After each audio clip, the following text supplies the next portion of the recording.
Hello everyone दोस्तों, मैं अरुण शर्मा। आप देख रहे हैं द सोच। दोस्तों, स्टूडियो में बात करने वाले हैं दिल्ली के बारे में कि दिल्ली में बीजेपी ने अच्छों का पत्ता काट दिया। जो दिल्ली के बख्तावर नेता थे और जिन्होंने जमकर कांग्रेस के खिलाफ या अन्य पार्टियों के खिलाफ गलत से गलत स्पीचों का जो उदाहरण दिया, उससे बीजेपी ने उस टाइम तो कार्रवाई नहीं की, पर समय रहते बीजेपी ने उनको बाहर का रास्ता दिखा दिया। दोस्तों, चैनल पर अगर आप पहली बार जुड़ सकते हैं ताकि सारी वीडियो को देख पाए। दोस्तों, बात करते हैं दिल्ली के घमासान के बारे में कि दिल्ली में इस बार घमासान मचा हुआ है और दिल्ली के अच्छे अच्छे दिग्गजों के बीजेपी ने टिकट दे दिए, बाहर का रास्ता दिखा दिया।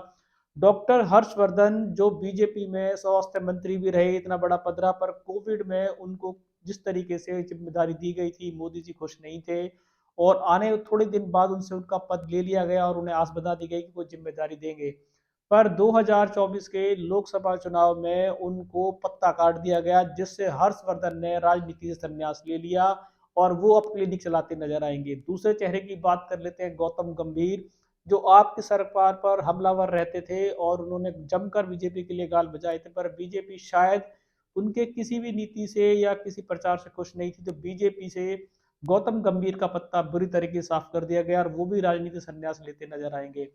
बात कर लेते हैं मीनाक्षी लेखी के बारे में, जो बीजेपी की दूसरी तरीके से स्मृति ईरानी मानी जाती है और उन्होंने काफी सारा बीजेपी के लिए विदेश मंत्रालय, काफी सारे पद, बड़े बड़े पदों पे रही और बीजेपी में उन्होंने जमकर गाल बजाए।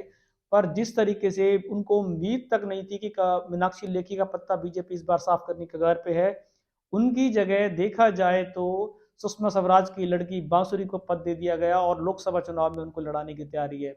मीनाक्षी लेखी बीजेपी का बहुत बड़ा चेहरा थी और जिस तरीके से वो विदेश मंत्रालय को संभाल रही थी, उससे ये लग रहा था कि शायद उनको बीजेपी आने वाले समय में कोई बहुत बड़ा पद देगी, पर उनके भी पर उतर दिए गए और लोकसभा चुनाव से उनको दूर रख दिया गया। मीनाक्षी लेखी का भी पद्दा साफ हो गया। देखा जाए तो डॉक्टर हर्षवर्धन को बीजेपी ने बाहर का रास्ता दिखा दिया। गौतम गंभीर जाते रहे। परवेश वर्मा, साहिब सिंह वर्मा के पुत्र परवेश वर्मा, जो आपकी सरकार को और हमेशा केजरीवाल को चौड़े में चैलेंज करते थे, आए दिन दोनों की ट्विटर पे और आमने सामने काफी सारी वार्तालाप छेड़ने को मिलते थे, पर परवेश वर्मा बीजेपी का इतना लोकप्रिय चेहरा थे जिससे बीजेपी गदगद रहती थी। पर परवेश शर्मा की भी टिप्पणियां कुछ ऐसी थी जिससे कि नड्डा आला कमान और अमित शाह खुश नहीं थे। उनको काफी बार समझाया गया था पर वो नहीं मानते थे, तो उनको भी बीजेपी ने, इतने बड़े चेहरे को भी बीजेपी ने बाहर का रास्ता दिखा दिया और पद नहीं दिया, यहाँ तक कि उनसे लोकसभा चुनाव की टिकट नहीं दी गई। बात कर लेते हैं रमेश बिदूड़ी के बारे में कि उन्होंने दानिश अली के लेकर जो संसद में मर्यादा का उल्लंघन किया था और जिससे वो गदगद थे और हर्षवर्धन ने उनको ठोक कर ताली बजाई थी, तो उनका भुगताना हर्षवर्धन को भी मिला और उनकी टिकट को भी इस बार बाहर का रास्ता दिखा दिया गया। अब देखा जाए तो जो गलत गलत टिप्पणियां कर रहे थे, बीजेपी उनसे मजबूर थी कि उस समय बीजेपी उनसे कोई पंगा लेना नहीं चाहती थी, पर बीजेपी ने मन बना लिया था कि जो नेता सदन में मरी गरिमा को विध्वंस कर रहे हैं, और उससे बीजेपी सरकार और ओम बिरला तक भी उनकी शिकायत पहुंचने वाली थी।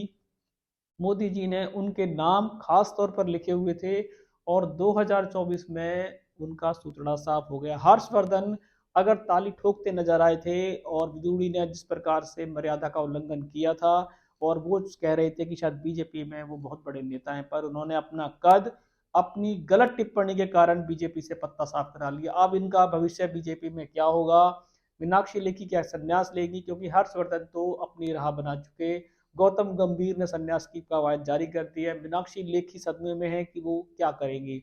विदुड़ी का भी कुछ नहीं कहा जा सकता। अब बात कर लेते हैं साध्वी प्रज्ञा ठाकुर के बारे में कि उन्होंने बहुत गलत टिप्पणियां की थी जिससे मोदी जी बहुत नाखुश थे और मोदी जी ने उनको काफी अलर्ट किया था, पर प्रज्ञा ठाकुर नहीं मानती थी, तो प्रज्ञा ठाकुर को भी पत्ता साफ कर दिया गया और अब प्रज्ञा ठाकुर को ये महसूस हो रहा है कि उन्होंने मोदी जी को नाराज करके अपना पत्ता काट लिया और वो भी उमा भारती की लिस्ट में नजर आएंगे। दोस्तों, फिलहाल इस बार बीजेपी ने कुछ अच्छे कार्यों की शुरुआत की है। जिन जिन लोगों ने गलत टिप्पणियां की थी, सरकार की जीत को लेकर जिस तरीके से वो बखानों में अपना आपा खो जाते थे, बीजेपी ने इस बार उनको ऐसा ट्रेलर दिया है कि, और मोदी जी ने एक संदेश जारी कर दिया है कि आप घमंड के नशे में इतना चूर नहीं होना किसी भी नेता को कि वो संसद में या पार्टी से आगे जाकर अपनी लाइन पे कोई बयान दे जिसका पार्टी किनारा करते नजर आए। ऐसे नेताओं को पार्टी को सीख देने की जरूरत थी और वो पार्टी के नेता इस बार मैदान में हैं और उनको बाहर का रास्ता दिखा दिया गया। अब आगे से इनका भविष्य क्या होगा,